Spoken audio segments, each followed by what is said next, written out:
Welcome, and thank you for joining us for another live episode of Teachers for Teachers. I'm Dr. Dejana, and I'm here with Dr. Leah.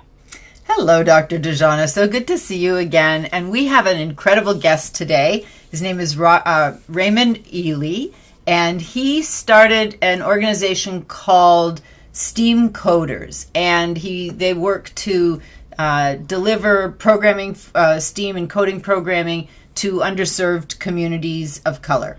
And I'm really excited to be able to talk to him. We've had so many conversations over the last few weeks that touch on equity and inclusion, and I think that there's some richness in this. And also, because he has a business background more than an education background, I'm interested in knowing how he made that transition, what the interest was. So, Dejana, do you want to do a little bit of the background and Absolutely. Introduce so our panel?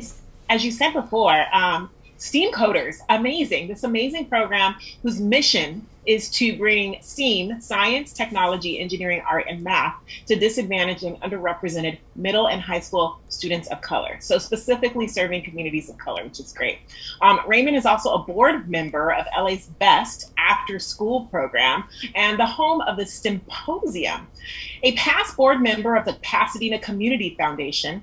However, most of his resume, as Leah mentioned, is on the business side. So I'm hoping sometime during our conversation today, we'll get to learn how your business side turned into pursuing educational passions. But before we get started, I'd like to also introduce our panel. Yes? We have a lovely, lovely panel. First off, I want to welcome Tim Griffin. Go ahead and say hello, Tim. Hey, how y'all doing? It is such a blessing to see you guys again. 100%. Tim is a regular with us, and he's a retired STEM teacher, an award-winning singer, songwriter, and storyteller. He's the founding director of Griffin Ed, a nonprofit team of educators and musicians dedicated to raising academic achievement in STEM and other subjects through educational music. So happy to have him be a part of this conversation. I'd also like to welcome Ann McMullen. Go ahead and say hello, Ann. Hi, thank you, Dejana. Dr. Dejana, it's great to be with all of you today. Thanks so much. Ann is also an accomplished and respected education consultant. She is the project director of COSIN's Empowered Superintendents Program and author of Life Lessons in Leadership. Well, Leah, should we start our conversation? I think we need to get Raymond in here right away. All right, Raymond. Why don't we start off with just asking you to share a little bit about your journey from business to pursuing educational passions? Well, good afternoon, everyone, and thank you for inviting me to this session. I appreciate it. My foray into the nonprofit world started when I was a banker. So I was working at Security Pacific Bank in downtown Los Angeles, and I was a loan officer at the time. And a lady came into the office to open up a business account, and which is not unusual, but she handed me a check for $400,000, and this is back in about 1990, somewhere around there, 88, and so I said okay, and I said, what do you do? And it was an organization called LA's Best. It was newly launched by Mayor Bradley, Tom Bradley at the time. And basically it was money from the CRA, Community Redevelopment Agency. And so developers who wanted to put together projects within the city of Los Angeles had to ante up and put some money into a pot. And that money was used for LA's Best After School program. So it was a brand new program, but it was going to be financed by the money from the development projects. And I didn't know anything about the nonprofit world. And my relationship with opening that account was, they told me what they did. And then periodically when we had office equipment and supplies, and any kind of donations, I always steered it to LA's Best. I thought that was a perfect match fit. And one day the executive director, Carla Sanger, asked would I be interested in joining their advisory board. And I said, I don't really know anything about that. She said, oh, it's not a lot of heavy lifting. And I said, yeah, but I've never sat on the board. I have no idea what that entails. She said, we have some good people. They'll kind of bring you along slowly, so don't worry about it. You've been helping us. We'd be glad to have you. So I joined the board, no heavy lifting. And a couple of years later, she said, I want you to be president. I go, what happened to the no heavy lifting? She said, you know what to do. You can figure it out. You're a banker. I go, I don't know anything about this thing. She said, no, that's okay. You're good. So I served, matter of fact, a couple of years ago, I decided to wind it down after 20 years or so. And I learned so much about the nonprofit world. It was amazing. You know, all the fundraising, all the little bits and pieces, and, you know, the team, and, you know, just all of the things that go along with that. And then I was blessed years later in the somewhere around 2005, 2006, I was asked to join the Pasadena Community Foundation. And that was the flip side. That was the organization that gave away money. So I learned what those kind of grant-making organizations do, how they determine who gets money, what are the criteria. What made it even more beneficial, we did site visits. Everybody who applied, who made the initial cut, we had to go visit. So it was not just what was on paper. It was going to meet the team, look at the facility, get an overview of what's going on. So somehow I was introduced to the nonprofit world, to LA's Best, and then I was introduced to the grant-making side by Pasadena Community Foundation. Now, in the interim, I did some nonprofit work, sat on a couple of boards with some more other organizations, but never in my wildest dreams did I ever think that I would actually be start a nonprofit and run it. But the blessing is I learned both sides. So the banking skills really, really helped me, because my view on a nonprofit is that's a regular business, run it like a business. The only thing different is the tax filing. One is a nonprofit, one is not. One, you could get stock options and profit sharing, the other you can't. But all the nuts and bolts, you know, profit loss, so to speak, the accounting piece, everything felt the same. So I try to run Steam Coders the same way I did when I was a branch manager and ran it. You didn't spend any money that you don't have, right? You balance the budget, so to speak. You plan, you have projects. You don't start the projects unless you have money on hand that can pay for the project. And so that's how I think when I do my nonprofit world in Steam Coders. I try to think like a bank. That's, you don't have the money, you don't do it. Yeah, that's so exciting. And then have a great cause and hope people contribute to it after you already spent the money, but you don't have it. Right. So I try to work just like businesses. You know, you plan, you plot, and you pay.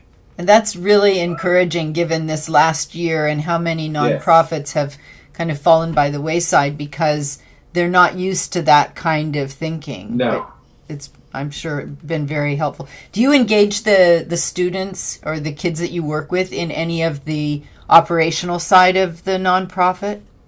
No, we try to keep that separate. We do have interns, college interns, and we try to slowly introduce them to, you know, how the nonprofit runs, where the pressure points are, so to speak, and what to do. But for the younger kids, we're just trying to get them indoctrinated into the STEAM world.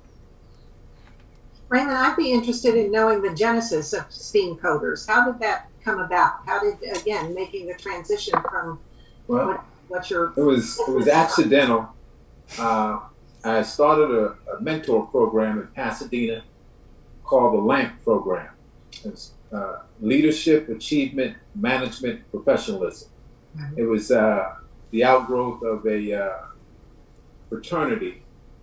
And so it was designed to help boys, and in this case it was high school age African American males, with their soft skills.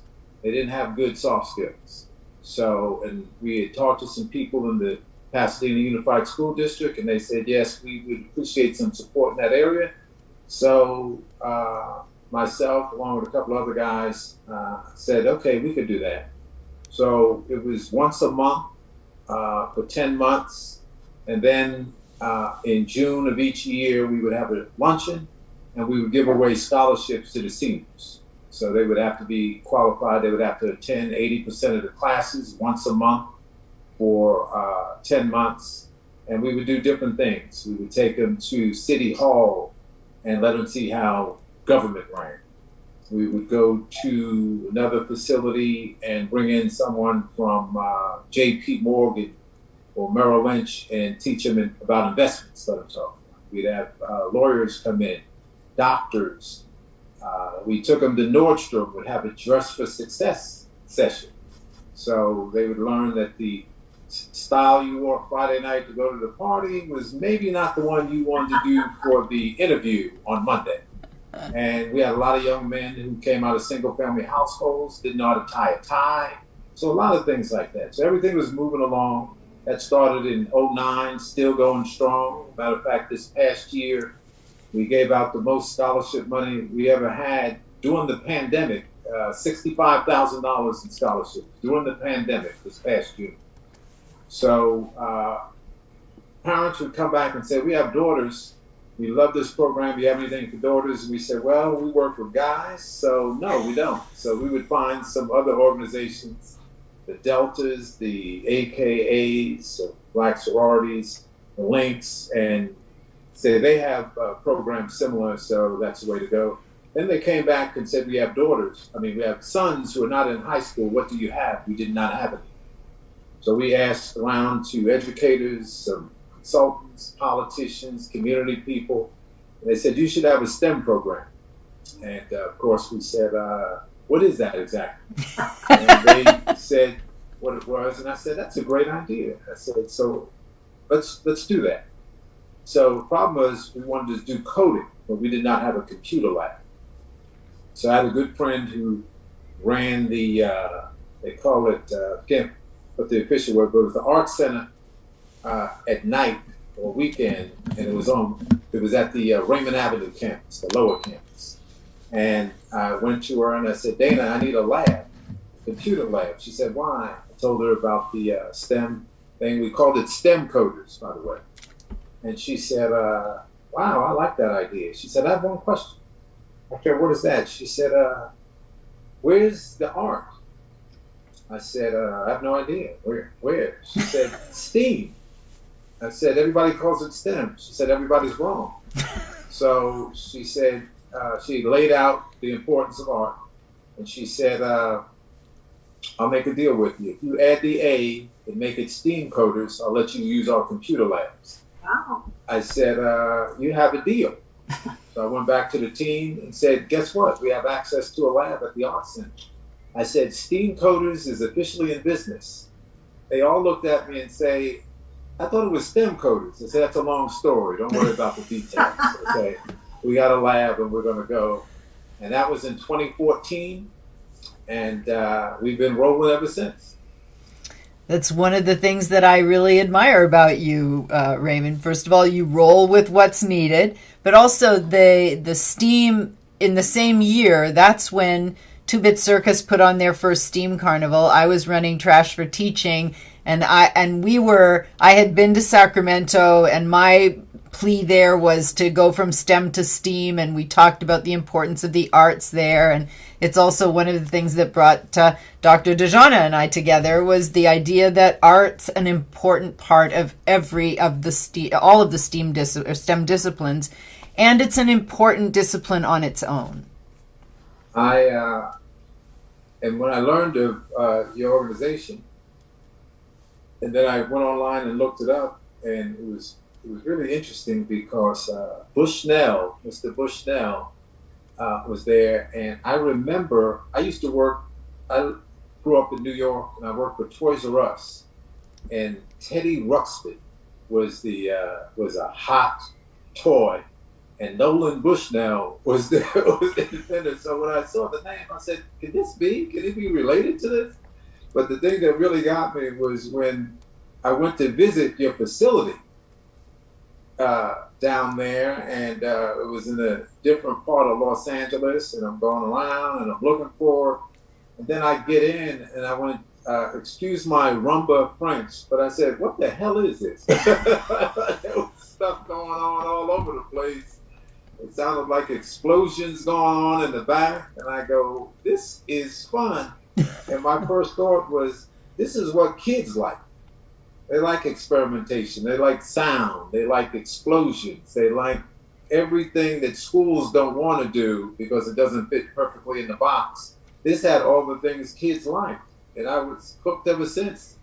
And it was just marvelous, is all I could say. It's just like, and it appeals to the kid in all of us, you know. And then if you happen to learn something that's a bonus, I try to tell the parents, especially ones who don't have a full grasp of STEAM and, you know, the programs, the elements. And I said, we lead with fun. And when they're not paying attention, we sneak in a little education. But we don't want to lead with education because they don't want that. They want fun. So we lead with fun, and that's what Two-Bit Circus does. It's all fun, but you're learning simultaneously. Yeah, that's what Dejana's title is, Director of Education and Playful Learning. And we try to sneak in that education wherever possible. Okay, I'm going to be quiet for a minute because I get carried away with my questions.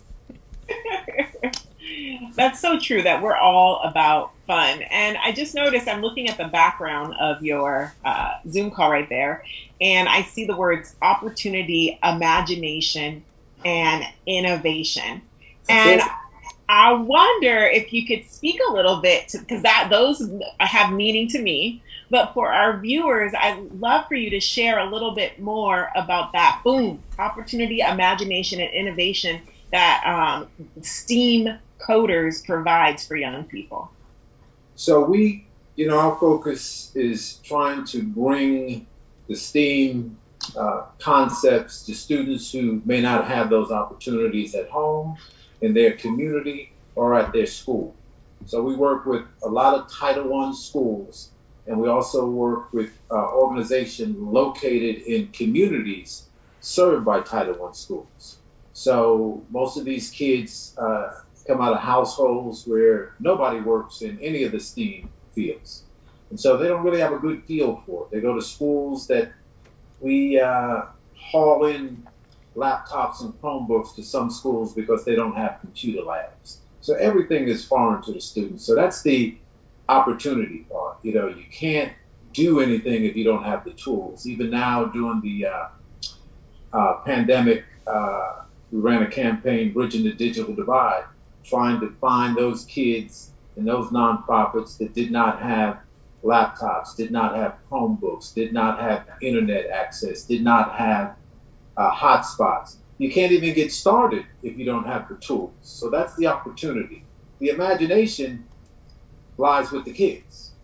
They think of things they want to do. They want to create things. You know, we have certain basic programming, and, you know, a kid will say, I want my icon or avatar to be a rabbit, but I want it to fly.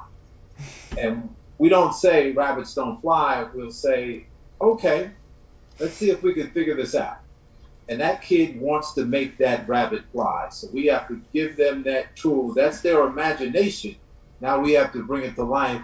And it doesn't matter whether or not it makes sense or not. That's what their dream is, and that's what their thought is. So we try to empower them with the tools to be able to do that. It's like, well, it can't fly unless you know how to do this. And now you need to know how to do that. But they're so focused on getting that rabbit to fly, they don't worry about the details. They just want to make it happen and then tell every other kid in the class, look at my rabbit, flying. And so then that leads to that next step where they can package their opportunity. They can take their imagination. Now they can come up with something. And it's something that we always say, think about something that impacts your daily life, your family, your community, at school. What would you change, and why would you change it? How would you change it? And then we just cut them loose and let them think about what to do, and then slowly try to infuse ideas. You know, you got to set some guardrails sometimes, and sometimes you can't. You just got to let them go. And so I think that's how most innovation happens. This stuff doesn't fall out of the sky, right? There's minds working, there are opportunities, they get the tools. And what we always try to tell the kids, we tell the parents this more than the kids. Kids are okay. The parents, we say, your child has to be able to embrace failure. They always give us that crazy look, like, why would you say that? I said, what kind of phone do you have? And they'll pull out an iPhone. I said, you know how long it took for that to come to the market? I said, maybe a decade, something like that. I said, they have, thousands of some of the brightest minds around in the lab working on that thing every single day, trying to perfect it. I said, they're failing more than half of the time. This doesn't work, this doesn't work, this doesn't work. I said, but they never quit. They don't let perfection get in the way of progress. I said, then they reach that magic moment where it's ready for launch. And Friday it launches, and guess what? They go, what? I go, Saturday there's a fix. Because something didn't work. I said, but they've embraced the failure. They're okay with that. I said, their thing is trying to get it right, trying to get it the best they can. I said, but even after all of the bright minds have been working on it, there's some failure that goes along with it. I said, if the kids can accept that, I said, life isn't a pass-fail test. We got to keep going until we get it right. I said, now if we could help them think that way and they don't think they're failures because they didn't get it right the first 9 times, I said, then we're on to something. But if they just quit after 5 or 6 times, they're never going to make it in life. I said, I'm still trying to get that recipe right. And my wife tastes it and said, this is not any good. And I go back to the drawing board. I said, but that's life. So the sooner you learn that, the better. Yeah. Yes, Mr. Griffin.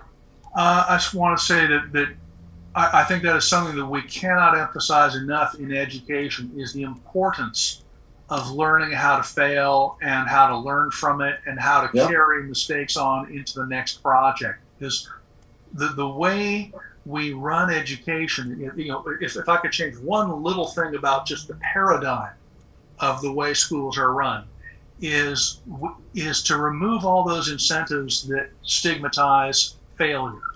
Right.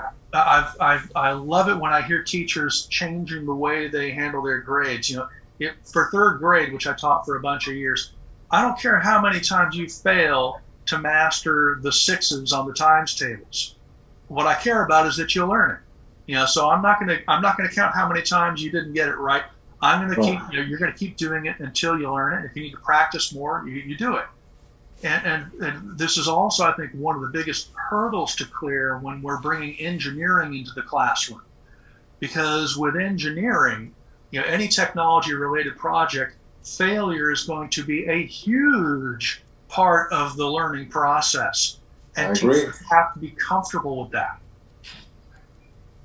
And it's so special to see a kid who's struggling, trying to make it the right way, struggling, and then when they get it, to see the light come on, and their expression is just priceless, because they weathered the storm, they tried, they got frustrated, they wanted to quit, they just kept going, and then they get it, and it's like the greatest thing that ever happened to them, and now they're kind of emboldened, so that next task, they kind of say, okay, I won't get it the first time, I won't get it the second time, I won't get it the 7th time, but last time it took me 9 times to get through it. So I think I could keep going and get it. It's a mental and emotional hurdle that they got to get over. But once they get comfortable getting over that hurdle, I don't want to say they're unstoppable, but their ability to handle adversity has been strengthened. Yeah. And now they can move forward and not worry about everything being perfect, or the kind of one and done mentality that in some parts of education exists. So it's a beautiful thing. I think it was Thomas Edison who said something to the effect, and I'm going to mangle the quote, but something to the effect that a lot of people would express amazement when they learned that he had made about 10,000 light bulbs before he nailed it. And, right. and said, people think that all those light bulbs were failures until I finally got it right. He says, no, I was learning. I had to learn 9,999 ways to not make a light bulb in order to get the one that worked. Amazing. And that is almost exact. The quote is, I didn't fail 10,000 times. I just found 909,999 ways that it doesn't work. It's such an important point too, that the idea of failure, and also role models. I mean, one of the things that I've noticed about you, Raymond, every time I've seen you out at different events, you are dressed to the nines when you go out on business for your nonprofit. And I think that for the students that see you and work with you, I grew up on a farm. I didn't see anyone wear a suit except to a funeral or a wedding. And so being able to see someone who looks like you, who goes out to work and wears a suit and is in business, opens so many doors to kids who haven't had that experience. Well, that's my banker background. All of the tech people I see today go, why you got a suit on? You're overdressed. And part of it was in banking. I had a regional manager. If he walked into the branch and you didn't have your jacket on, sometimes it was hot, or just you need to take it off and you put it on the back of your chair. He did not like that, and he always commented on that. So you always had to have it on all the time. So I just got used to that. But now I'm starting to learn that you can wear a polo shirt every now and then when it's 99 degrees. So I'm learning. Raymond, I had another question for you. I was just doing a little deep dive into the website, and there was a statement on your website that I really liked, that STEAM Coders is committed to clearing pathways for student success. And I just think that word pathway and clearing and creating pathways is such an important thing. I think when you want to get from point A to point B, there's many paths to get there. Can you maybe share a little narrative of a successful pathway that your organization was able to create?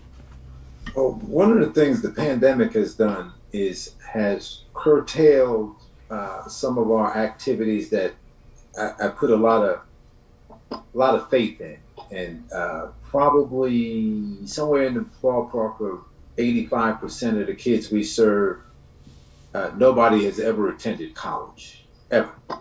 So they don't have any idea of any aspect of college because nobody in the household talks about it. So there's just nothing, to discuss. So our partnerships with colleges is important because we have classes at university campuses. So we have them after school at schools, but having them at Harvey Mudd, at Caltech, at Occidental, Pasadena City College, University of Laverne, USC, these kids step foot on a campus for the first time in their life. I'll give you an example. When we have a summer residency at Caltech, we do robotics classes, and we have people who grew up, were born and raised and live in Pasadena, and they bring their kid to the campus for that class, 4th or 5th grader. It is not only the first time a kid has ever stepped foot on a college campus. The parent has never stepped foot on a college campus, and they talk to a parent, and they are in awe, and they will say, "This place is amazing. How long has it been here?" Again, this is someone born and raised in Pasadena. And they go, "I've never heard of this place." And they go, "How long has it been here?" I said, "You ever heard of Einstein?" They go, "Yeah." I go, "He used to hang around here somewhere." And they're looking at you like, "Really?"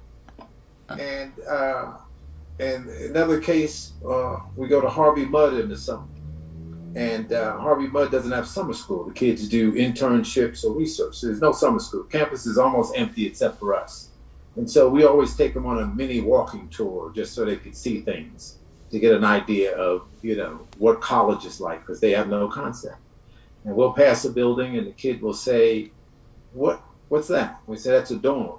What's a dorm? That's where you live when you're on campus. And they go, wow, really? So we said, let's go inside. It's open. We go inside and we go, this is a dorm room. This is where you stay. And they go, man, this thing is small. And I go, and there's two of you. And so they go, how do you do this? I said, well, you got bunk beds, or they're side by side. I said, you work it out. And then they go, what is the TV? I said, well, typically there's a common area. I said, I don't know if there's enough room, but you and your roommate will negotiate that. So they're still looking like, man, this is not what I had in mind. Where does the refrigerator go? I said, see that desk? They go, yeah. I go, it slides right underneath that desk. I said, that's it. They go, man, and they're walking around scratching their head. And we're ready to walk out of the room. And I go, oh, yeah, I forgot to tell you one more thing. And they go, they give you that look like, you already given us enough bad news. What is this? And I go, that other person in the room? They go, yeah. I go, it's a total stranger. I said that for, LA, San Francisco, Iowa, New Jersey, maybe even France. And in unison, they almost go, France? I go, yeah, but they speak English and you'll learn how to speak French. So all of those little bits of information, I try to tell the parents, I said, this is your student's first college tour. They just don't know it yet. Mm-hmm. They're looking at the campus, the library, the sports facilities.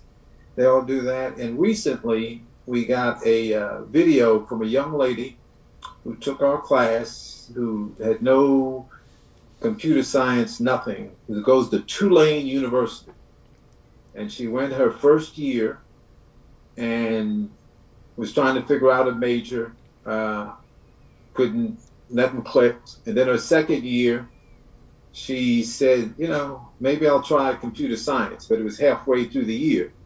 And she went to an advisor, accountant, and they said, well, it's kind of late. You needed to take all of these classes. You didn't, so we'll give you some time. And you got to take these and pass these and get it. And she said she looked at the material. She logged on and got the material. And she said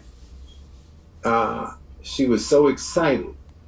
She said, I did some of this stuff in STEAM codes. I know exactly how to do it. And now she's a computer science major at Tulane. Oh, that is just... That made it all worthwhile right there. What a great story. And I hate to be the bearer of bad news here, but we're out of time. Thank you, Raymond. Dejana, do you want to take us out? What can I say? Thank you so much for sharing your journey, your passion, and all these little narratives of pathways and opening doors for young people to find their greatness, which dwells inside of them.